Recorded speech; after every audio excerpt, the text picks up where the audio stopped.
nti Kayihura ng'omu ku bannansiko Bannaluweero.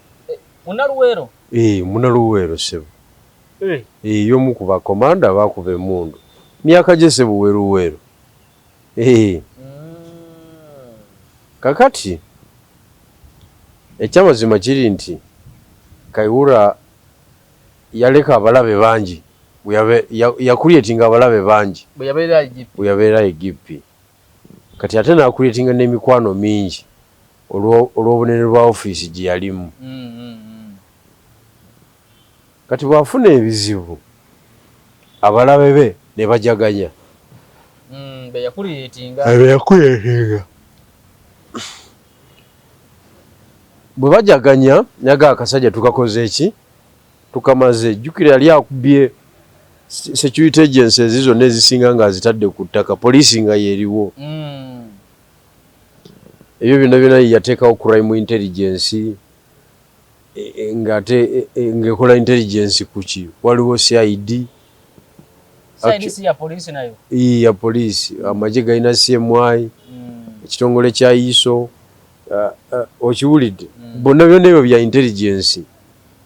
Kakati ye n'ateekawo crime intelligence.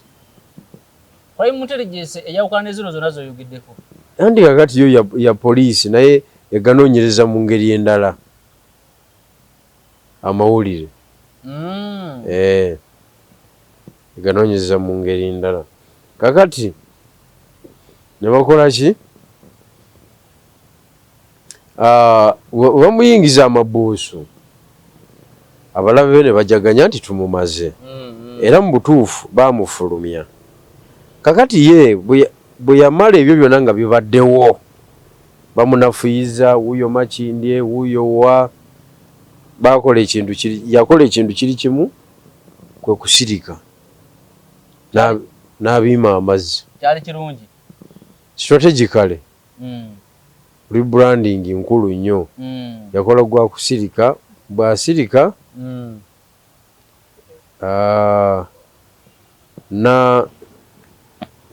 n'adda mu mbuzi ze. Kati n'anyiga amapeesa okudda ewa jjajja kubanga ye superstar waabwe. Tugenda okulaba ebifaananyi bituleetera Kayihura ne Mwami Museveni bali mu kulya Christmas. Akabonero akalaga nti musajja we. Kati jjajja nga bw'omumanyi alina byagaba tebiggwayo. N'akola ki? N'ayagala mu fixing mu NRM. Kubanga jjajja ali mu kuzimba NRM egenda okumanaginga transition. Ekibiina kiteekwa okuba nga kirimu ebikondo ate abatali ba civilian. Abagenda okumanaginga transition. Ensonga lwaki bannamagye kati bazze okwesimbawo bawummudde bajja kwesimbawo? Baagala kumanaginga transition from General Museveni to another president. Kakati bakola ki?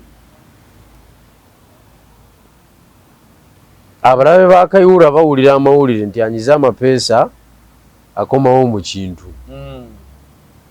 Kubanga information yeetooloolera ku bwa Secretary General. Wonna osinzira okubeera nga otulaba nkwaniriza nnyo olunaku olwaleero kubuuzako nti osiibye otya? Mu ggwanga mw'otulabira, mu kitundu mw'otulabira, aweereza obubaka weebale nnyo weebalire ddala. Ate aweereza naye ng'obeerako naye weebale nnyo okubeera nga otulaba. Tuli ku MS Media, nze Matiya Sekanjako. Leero nyina Jeno Bijirwa Moses. Tugenda kwogera ebigambo, tugenda kukola analysis oba okusunsula ensonga ez'enjawulo mu ggwanga nga bwe zitambula. Agenda kubuuzaako akulembera Eastern Revolutionary Platform. Bo baasala ebyobufuzi babikolere mu Eastern. Beesiya bwengeri busoga eyo bagamba nti buli omu alina ekkatala mu kitundu kyo gy'ava okukolerayo ebyobufuzi. Agenda kubuuza oluvannyuma tugenda tutandika okwogera ebigambo. Jeno Bijirwa wasuze otya? Osiibye otya? Buuza abantu. Bwentyo nammwe mujje bala emirimu gye mukola abalabi baffe. Tusiima nnyo services ze mutuwa ez'okutulaba ne response gye mukola naye tugisiima nnyo era ndi musanyufu okubeera wano akawungeezi ka leero. ERP egambe etya? ERP tutambula. Tuli ku mutendera ogwa paperwork era tunaatera okumaliriza bye tupanga formally twanjulire bana Uganda ekiddako essaawa yonna ozera mujanjulira Busoga nga era nakugamba nti tactically twayagala nnyo okudisprovinga abantu tuyinza okikolera e Kampala mu kwanjula naye twayagala nnyo okudisprovinga abantu baleme kulowooza nti fe ab'omululu nti ERP omanyi Busoga baalinga bannangira nga bwe nakugamba luli nti natandikawo ekisinde kutemamu buwagizi bwabwe abanoopu naye ne nkugamba nti kyanyambye nnyo era tubadde tukibala nnyo bano bannaffe okutandika nga ffe tetunaba kati ekyo kyavuddewo their question was answered nti mwatema gwe watandika ekityo ekigendererwa kyaffe kutematemamu noopu si yeyina obuyinza bulina jjajja ffe ekigendererwa kyaffe kusuula jjajja ye main target ate kati ugisuuleko ki eyina ki lwaki abasinga balowooza ebyo in fact lwaki kati abasinga buli opposition bwaleetayo ekisinde ekibiina bagamba nti ayagala kunafuya Kyagulanyi ayagala kunafuya endowooza lwaki weeri endowooza eyo abajoogera ne be bali abaali abawagizi ba Firebase abaali bawagira omuziki okitegedde kati abaali bawagira omuziki waliwo fundamental principles ze batamanyi mu byobufuzi fundamental principles of the struggle tebazimanyi kati nga principle there is no permanent ally there is no permanent enemy tebagimanyi okitegedde kati baba balowooza ffe tuwagira Firebase throughout oba mukwano gwabwe oba mukwano gwabwe throughout nga ne Firebase nayo yali efulumizaako Buchaman yafuluma n'agifuluma before nga tanaba kujja bufuzi yali tanaba kujja yafulumira ddala mabega eri ddala mu 26 eyo bwe watyo kakati ffe mu ERP ffe gwaffe twagukola eggwanga ne tuliwa guidance era bwe tulemu okola a united front si bunafu bwange bigirwa ne tiimu yange bujja kuba bunafu bw'abazanyi balala so sinze ffe gwaffe twagukola era ne gutambula era ne gutambula so mweyo embeera bwe lutyo bwe tuli omanyi leero njagala ndowooza tugenda bwebanga sababu topic ku crime scene crime signature waliwo ekiteeberezebwa okuba bbomu ekyavudde mu Munyonyo olunaku lw'abajulizi batafuta security ya addressing abantu naidentifyinga n'omukyalo omu ono yeyabadde atambuza wa boda ye yafiirawo nebaidentifyinga piki erimanya gaani batafuta akatambi akafulumizibwa abantu ne batandika okukuba ebituli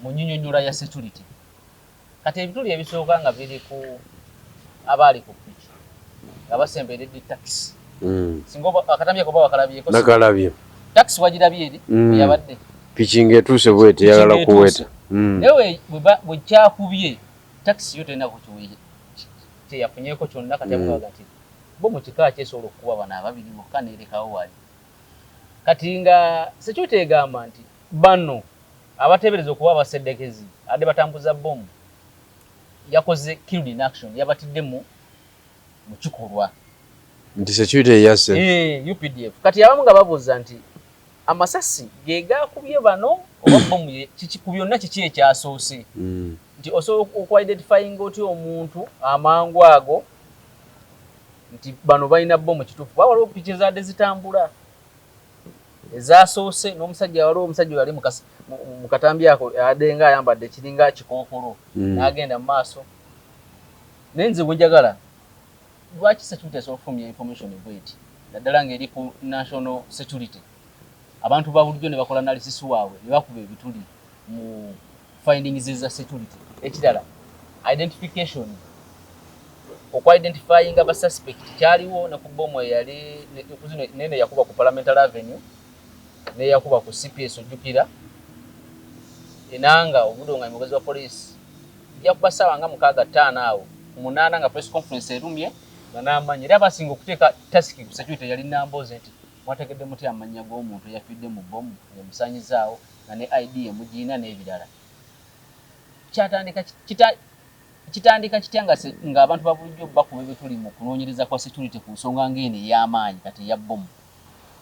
Anti kakati sometime back nakubuulirako investigation engeri bazikolamu ku event eba eguddewo activity yonna eba eguddewo waliwo kye bayita kinakugamba kye bayita crime scene wewe ekintu wekikoleddwa crime scene y'oku mulundi guno esoma ki crime scene egamba nti bomu yatulise omukazi yadde ku piki bomu yatulikiddewa munyonyo kati scene bagikondoninga nga tosobola na kutuukawo wali bakwata bu samples bakwata bintu fragments ezisigaddewo awo ne bajjamu information kati crime signature bwe bukugu oboleseddwa awemenyeddwa amateeka ekikolwa wekibadde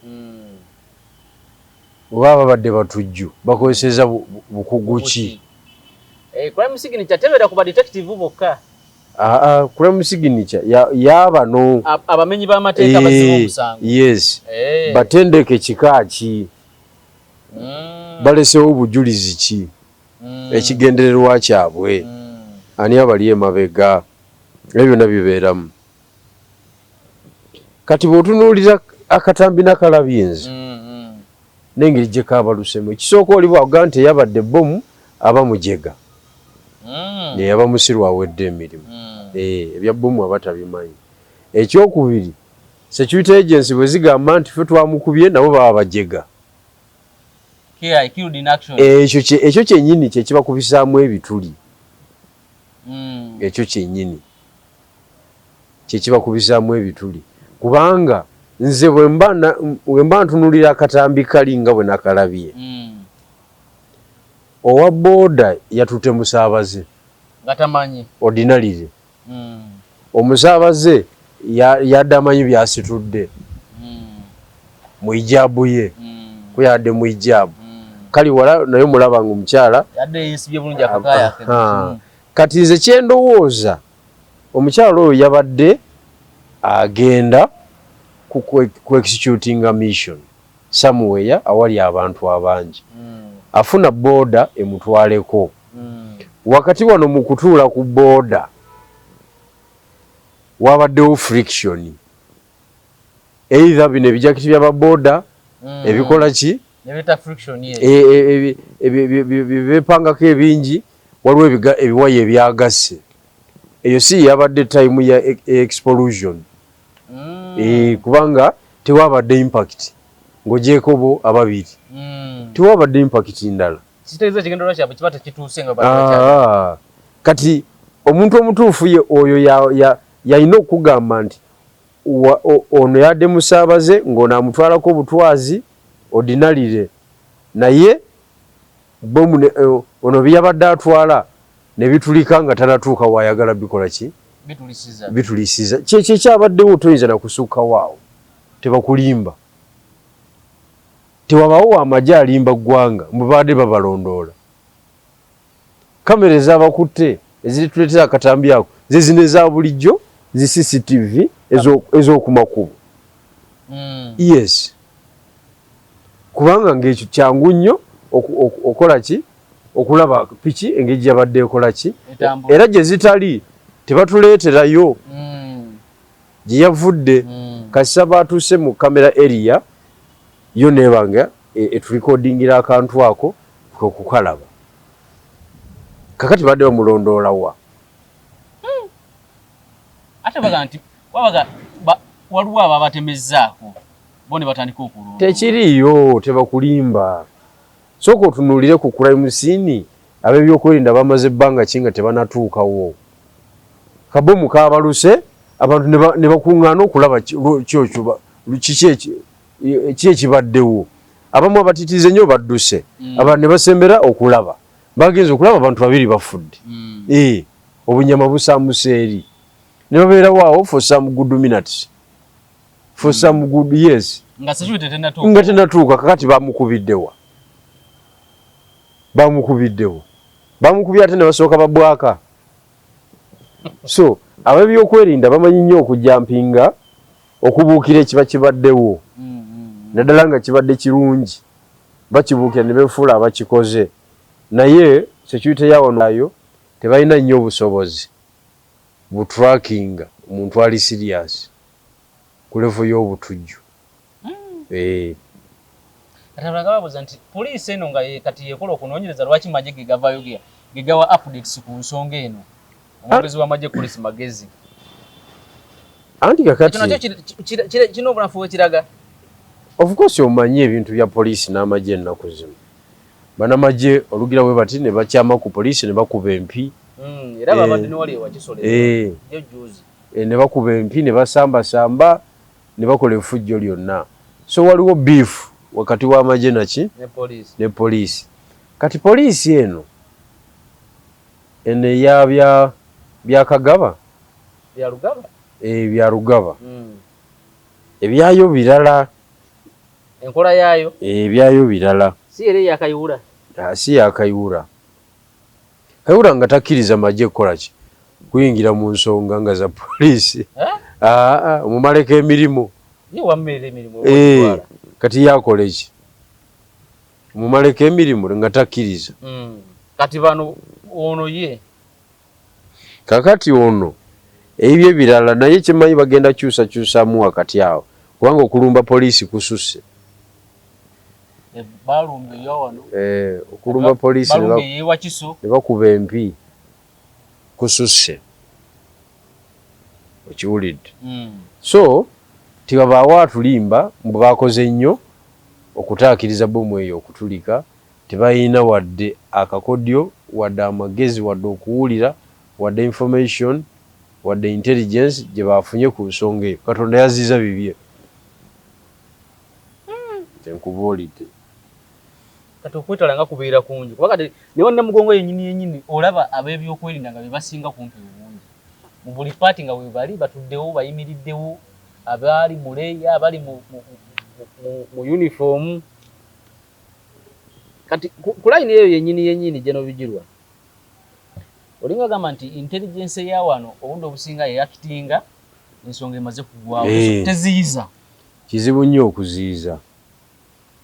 Kizibu nnyo okuziyiza. Oba ffe bannansi ffe tutabawa information emala kuba oli asobola omumanya asofuna ku information nagenda ku poliisi ate nange bajja kunkwata nga suspect wabifunye oti.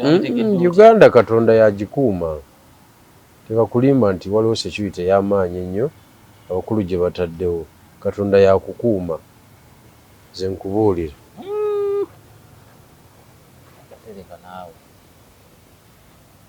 Kubanga oyo omukazi abakutuuka gye yayagala okutuuka. Kiki ekyalibaddewo? Abantu baalifudde ssebo. Kati lwaki yabwatukidde wano takisi eri wali yona etafuna buzibu bwonna? Ate takisi yabaddemu driver yekka. Nze nagirabye eri empute. Ate ne kabbomu si ze bbomu zino kajingirire. Si ze zino. Kadde kamayiyirizo. Naye nga katta. Naye nga kamayiyirizo. Kyova olaba impact yabadde awo we babadde wokka. Ebakuba ziri bbomu zennyini ziraga nti bbomu ekubye wali. N'abasecurity abali around badde balugenderamu. Fragment nga zakunonye zikutwala kubanga zo zidevelopinga ne cancer. Wekiri. Toyinza kuwona. Kati njala tuveeko awo. Njala tugende ku nsonga ya ayali ssaabaduumizi wa poliisi.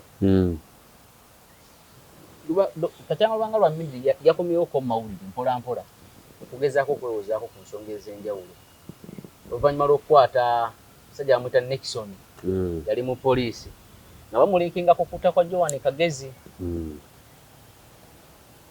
bwe nali mulaba yali munyiikaavu era nga si musanyufu ne bannayuganda okumulinkinga mu bikolobero ng'ebyo Kayihura gwe ŋŋamba. Kagamba nze ne baŋŋamba nti nali mu lukwe lw'okutta Kaweesa, ne baŋŋamba nti nze nali mu lukwe lwa Joan Kagezi, nga baŋŋamba nti nze ndi mukwano gwa Nixon. Mu kusooka ng'avudde mu poliisi n'addeyo mu nnimiro ye muki, bino tebyaliwo. Olwaleero nga batandise okugamba nti baagala kumuleeta ku bwa Secretary General bwa NRM biki bino ne bitandikawo okujja. Ku Kayihura lwaki ezino ensonga z'oluba nga zivaayo lwaleero? Nti Kayihura ng'omu ku bannansiko Bannaluweero. Munnaluweero? Munnaluweero ssebo. Y'omu ku bakomanda baakuba emmundu. Myaka gye ssebo Luweero. Kakati ekyamazima kiri nti Kayihura yaleka abalabe bangi, yakuleetinga abalabe bangi bwe yabeera Egipi. Kati ate n'akuleetinga n'emikwano mingi olw'obunene bwa ofiisi gye yalimu. Kati bw'afuna ebizibu abalabe be ne bajaganya. Be yakuleetinga. Bwe bajaganya naga akasajja tukakoze eki tukamaze. Jjukira yali akubye security agencies zonna ezisinga nga azitadde ku ttaka, poliisi nga yeeriwo.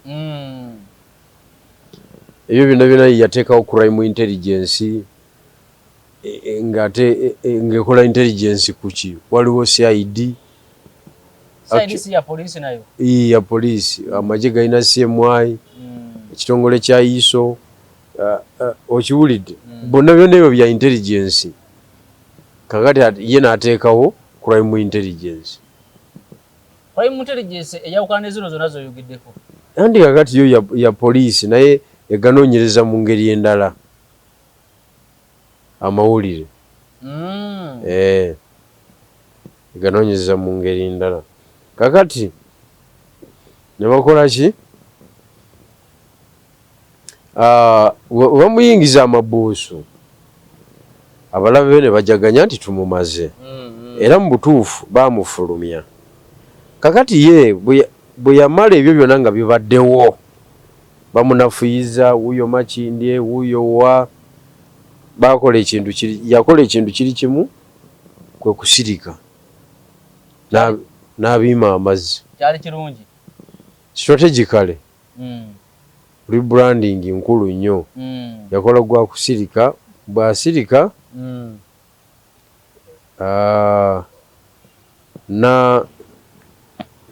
n'adda mu mbuzi ze. Kati n'anyiga amapeesa okudda ewa jjajja kubanga ye superstar waabwe bonna abo. Tewaliwo ayimirira ku lulwe, bonna bayimirira ku maanyi gani ga jjajja. Kati December last year n'ali ekyemisana ne bwana mukulu Lwakitula. Era nga omanye ebya Christmas otera kulya n'abantu bo b'osinga okutegeera, mikwano gyo.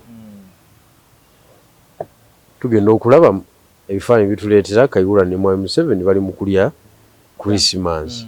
Akabonero akalaga nti musajja we. Kati jjajja nga bw'omumanyi alina byagaba tebiggwayo, n'akola ki? N'ayagala mu fixing mu NRM. Kubanga jjajja ali mu kuzimba NRM egenda okumanaginga transition. Ekibiina kiteekwa okuba nga kirimu ebikondo ate abatali ba civilian. Abagenda okumanaginga transition. Ensonga lwaki bannamagye kati bazze okwesimbawo bawummudde bajja kwesimbawo. Baagala kumanaginga transition from General Museveni to another president. Kakati bakola ki? Abalabe ba Kayihura bawulira amawulire nti anyize amapeesa akomawo mu kintu. Kubanga information yeetooloolera kuba Secretary General weyeetooloolera. Era weyeetooloolera. Naye jjukira tebuli empty, bulimu omuntu. mulimu omuntu kakati bagenda kufuna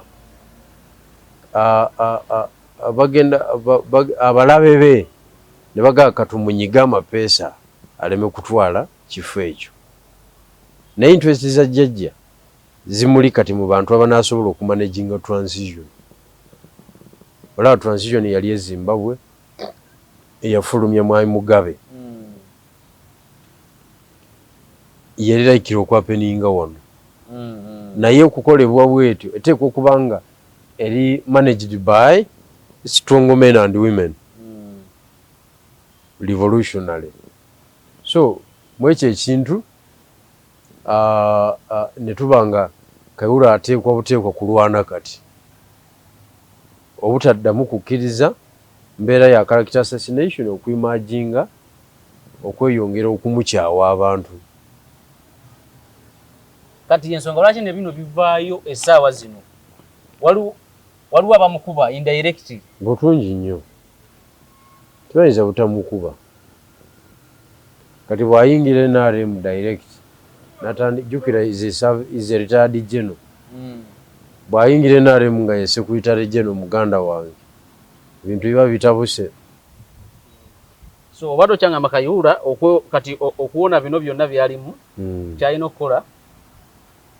Yes, okuwona bino byonna byalimu kati bali bamukuba tebaagala atwale tebaagala atwale kintu kakati alina kweyongera kumatiza appointing authority kubanga yamanyi obunafu bwe n'amaanyi ge kuweyo ensonga asobole okukwata obuvunaanyizibwa obuki obulala. Otherwise ebiriwo kati ntalo za bya gavumenti ntalo za bya gavumenti ze ziriwo era ffe abatanayingira gavumenti tulina okuyigira ku basajja bano tulabe gavumenti bagibeeramu batya. Simiya kugibeeramu bagibeeramu batya era ebintu byabwe bitambula bitya mweyo embeera. Kizo omusajja abeera mu ofiisi ya gavumenti nga amapeesa ge bamuzannya mayitirivu. Gaba mayitirivu nnyo nnyo. Olaba Nabbanja olumu yakaayana waliwo minisita oba ye Okello Oryem yakaayana oba ye Irare Nabbanja yakwata blanketi n'azitwala n'akwata ebijanjalo n'abitwala ng'agamba kati nze naakola mulimu ki.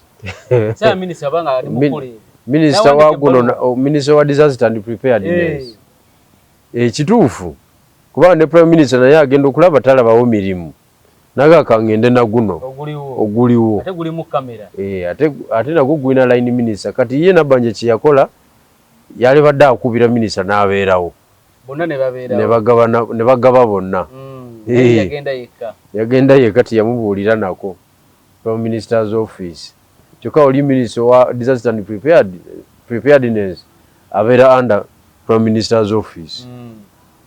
So government ye nkokola ku nkokola nkokola ku nkokola okiwulidde y'ensonga sebo ngikomeza.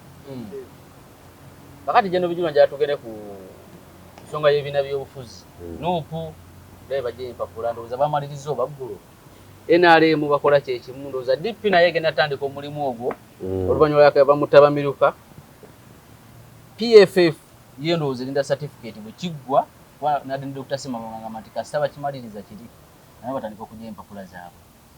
FDC kakasa nayo ssaawa yonna so mweteekateeka genda mu kalulu 2026 naye ng'ebibiina by'obufuzi byo byeteeseteese wadde empapula bali muzijjayo. Kakati natunuulidde exercise eyo NRM ng'eteeseteese ebintu byayo abakulu engeri gye bayiikayo okupiikinga empapula nuupu nayo kyekimu naye nkuba akafaananyi n'ensaasira abawagizi baffe ku ground abagamba nti ku luno tawona tumutwala n'abasaasidde balina essuubi erimutwala bo balowooza abali eno waggulu nanti bakola exercise emu kuweeza exercise zimutwala.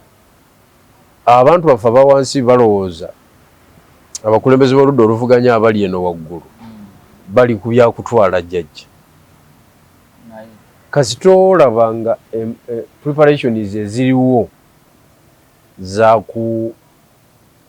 kukubisa bipande tujjeyo forms ngumanye gye myaka emirala 5 jajja agirina mu mpale mu nsawo bwati ogambye kasitolabanga ebiriwo okweteekateeka okuliwo nga kwa kukubisa kipande kugenda kusunsulamu bamemba ng'omanya jajja emyaka emirala 5 agikola ki agirina agirina kubanga jajja mukalulu tomusobola naddala nga tokagenzeemu ng'okagenzeemu nga tolina pulaani ndala nga yakategese asobola okukategeka era n'omukosa naye omukosa olina pulaani enabaki kunga abawagizi kujja kulonda pulaani yonna gwe gyoba okoze eki gyoba ofumbye kuba pulaani ziba nnyingi kati fe twafumba regional political empowerment ye pulaani gye tulowooza nti ntuufu emutwala naye kakati gwe olabayo oko abalala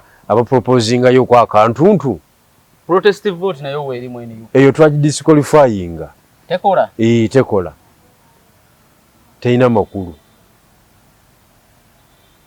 okiwulidde tekola terina makulu kubanga bwe kibadde okuva 96 protest vote yebaddewo okutuuka olwaleero kati tebalina kipya kye baaleeta kati akalulu okutandika okugamba abannayuganda nti bana abaneesimbirawo ku kibiina kyaffe mujje mukime empapula oba oli mu kusanitizinga n'okupreparinga red carpet ya jjajja kwagenda otambulira wanaalayirira kubanga sure deal ajja kuwangula tosobola kamukuba sure deal ate ku nupu ate kyeyerudde ne kikamala n'okukamala nti omukulu yabadde mu bitundu by'etteeso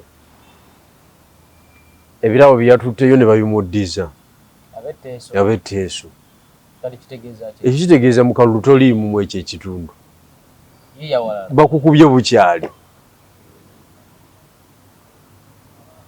kyokka nga ffe ERP twakugamba teeso gite siiyo ojja kuswalirayo bwereere teeso powa nenandala mafaabi banywezaawo teeso Erigon Bukedi Sebeyi Sub-region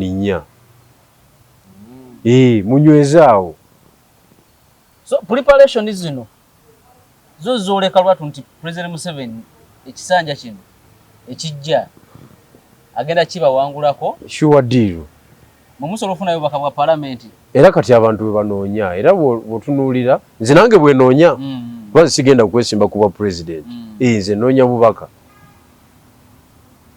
bubaka era nsaba abantu beekamuli babumpe kubanga we tugenda mu transitional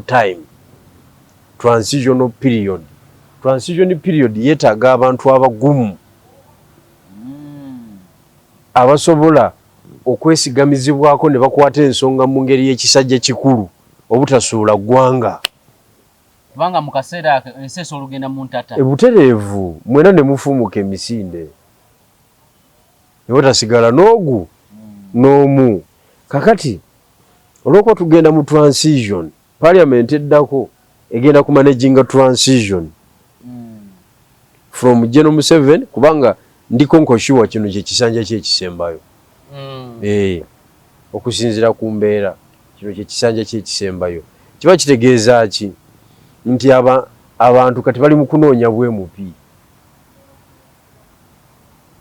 era aba NUP bakugamba baagala 10 DP yakugambye eyagala 3 DP nayo yawaddeyo abayo beyagala yagambye eyagala 3 mu ggwanga lyonna kwawaka 5 ayagala kaaga kitegeeza buli mwali comfortable ne wali nkugambye banandala ne powa bali bize mu Erigon ne teeso baliyo bakubye bulungi nnyo bo baliyo gye bakubiremu baagaana buganyi ku kiri organizinga naye bakitegeera nti kyekikola kati kubanga jajja ku structures zaalina ogenda mukuba kalulu otya togenda kamukuba kubanga amaanyi tolinawo ogenda gajja tulina ogenda agajja network agirina mu ggwanga lyonna kati ffe twali tumwebakira eno ne tumulyanga ki ebusoga waliwo kye tuyita singiisa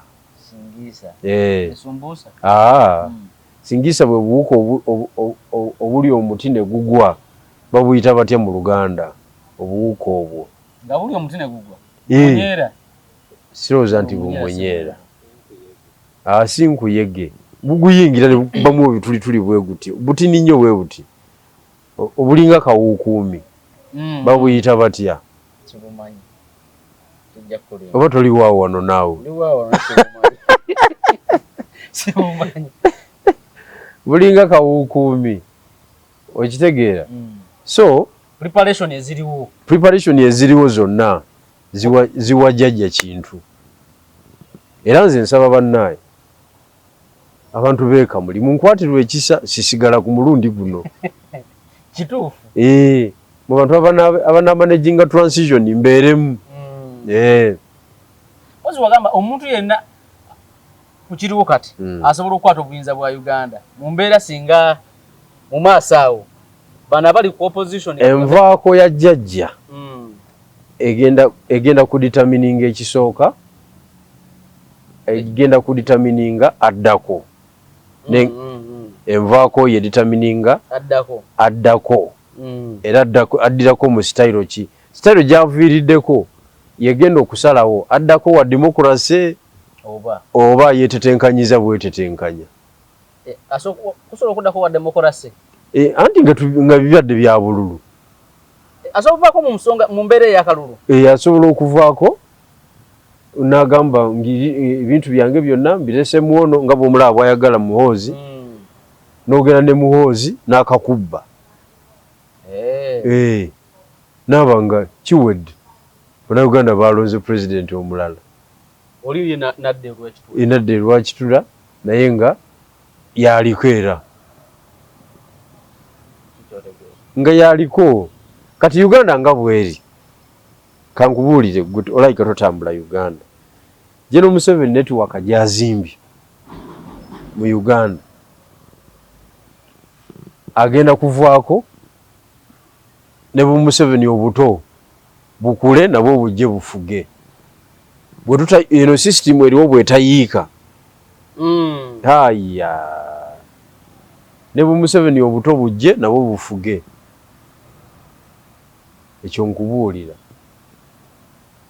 So Uganda mu myaka nange omuntu omu yagifuga esobola kyusa obukulembeze mu mirembe kikyasoboka ekyo kikyasobokera ddala era basobola okimanaginga jjajja Jesse takyagala bwagazi I think naye nga kikyasobokera ddala okuhavinga a peaceful transfer of power naye era kyateekateeka naye mu kukiteekateeka ayagala kukikolera ku muntu specifically ku muntu gw'ayagala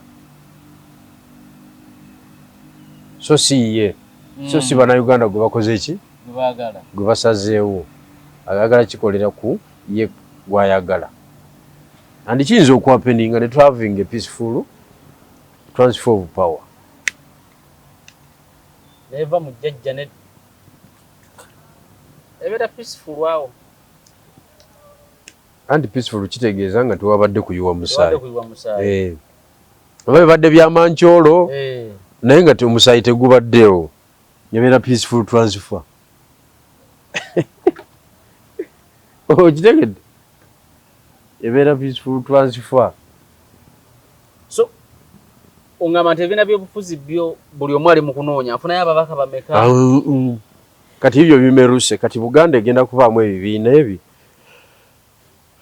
bitaano okitegedde nga byonna bizanya byabufuzi mu Buganda nga bizanya byabufuzi kakati jjajja agenda kuba nga agenda kuba ne West yeyo yo tekoonwako Western Uganda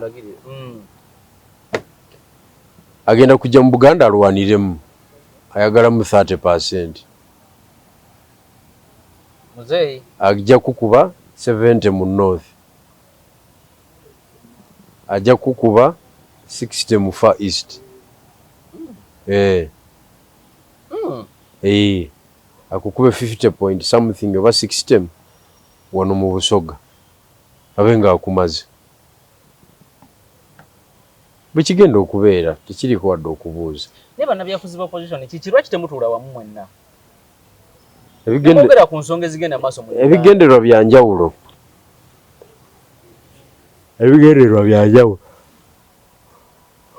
kubanga ekyo ife twakiteeka mu biwandiiko nziramu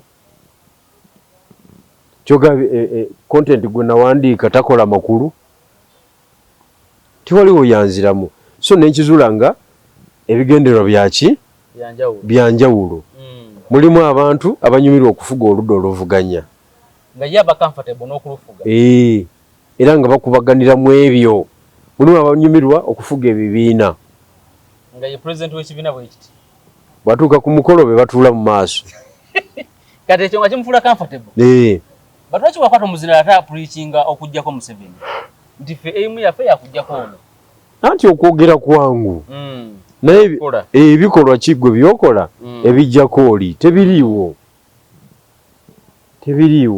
kakati ffe ba political scientist ba political philosopher tuba tugamba bugambi nti mukulu ssebo webale nnyo webale ddala tulabyeko ffe tukomyawo tolina kikola ki tolina kiddako ne weeyongerayo ne tuzimba era nze nkugambye njagala bwe mupi ensonga z'obwa president sinalaba abwagala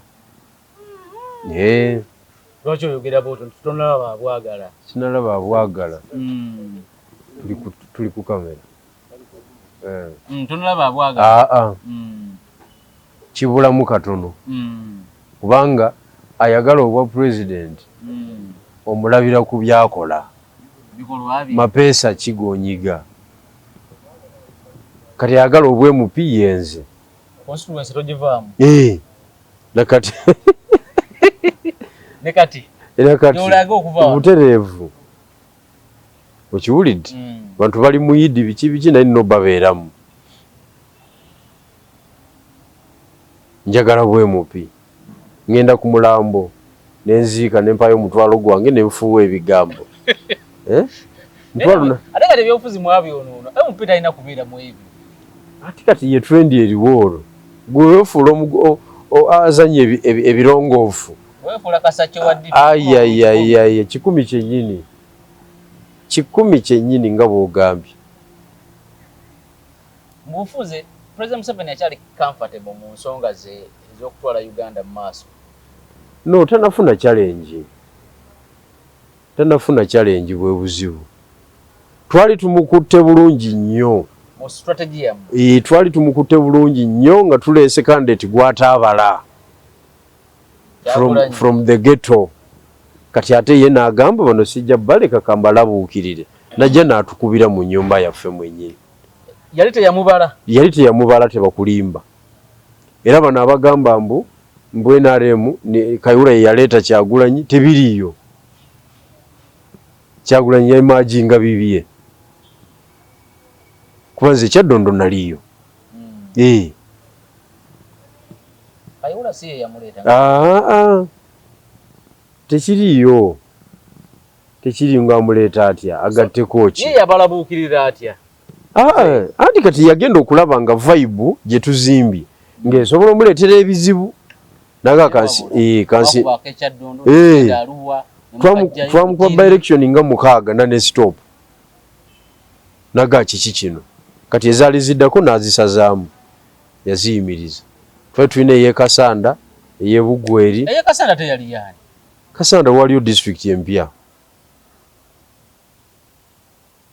waliyo district waliyo constituency district eyo Kasanda district bali bakagisala Kasanda yenyini bali bakagisala ku Mubende nga tulina okugendayo for by election n'abiyimiriza n'agamba nedda ssebo netujja bantwala 2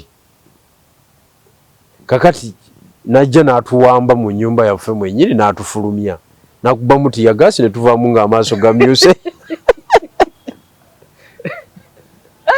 okitegedde kati yali teyamubala teyamuteeka mu teyamubala tebakulimba teyamubala tewaliwo munnabyabufuzi yabala Kyagulanyi nti anaabeerawo mu kisaawe.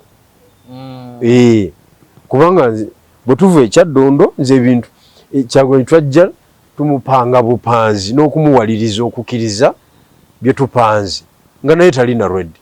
Yali ayagala abeere mu Parliament ebisanja nga 2 ku 3. Yali ayagala abeere mu Parliament ebisanja bye.